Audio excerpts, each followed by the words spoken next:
A Holy Antipathy Against Sin by Thomas Watson, Doctrine of Repentance. There is no better sign of true repentance than a holy antipathy against sin. Sound repentance begins in love to God and ends in the hatred of sin. How may true hatred of sin be known? 1. When a man's heart is set against sin. Not only does the tongue protest against sin, but the heart abhors it. However lovely sin is painted, we find it odious, just as we abhor the picture of one whom we mortally hate, even though it may be well drawn. Suppose a dish is finely cooked and the sauce good, yet if a man has an antipathy against the meat, he will not eat it.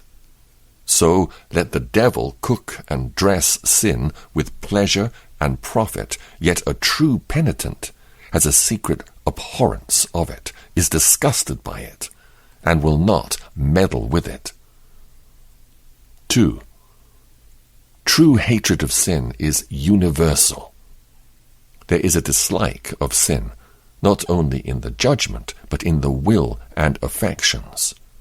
Many a one is convinced that sin is a vile thing, and in his judgment has an aversion to it, yet he tastes sweetness in it, and has a secret delight in it.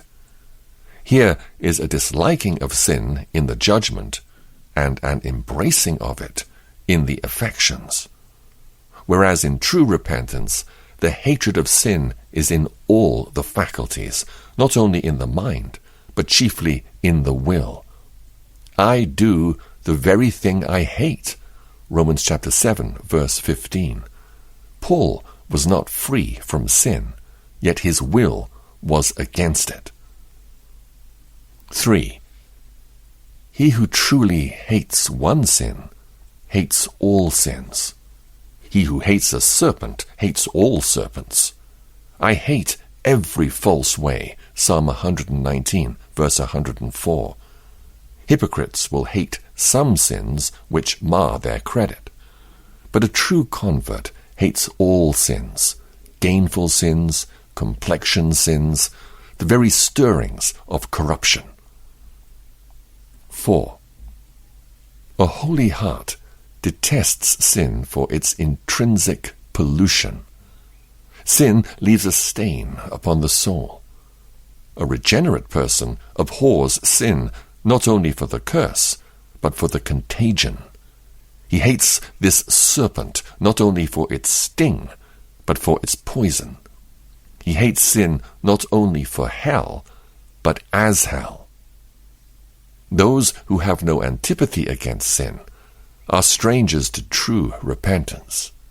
Sin is in them as poison is in a serpent, which, being natural to it, affords delight. How far are they from repentance who, instead of hating sin, love sin? To the godly, sin is as a thorn in the eye. To the wicked, sin is as a crown on the head. They actually rejoice in doing evil. Jeremiah chapter 11, verse 15. Loving of sin is worse than committing it. What is it which makes a swine love to tumble in the mire? It's love of filth. Oh, how many there are who love the forbidden fruit. They love their sin and hate holiness. There should be a deadly antipathy between the heart and sin. What is there in sin which may make the penitent hate it? Sin is the accursed thing, the most deformed monster. Look upon the origin of sin, from whence it comes. It fetches its pedigree from hell. He who commits sin is of the devil. 1 John chapter 3, verse 8. Sin is the devil's special work. How hateful is it to be doing that which is the special work of the devil, indeed, that which makes men into devils.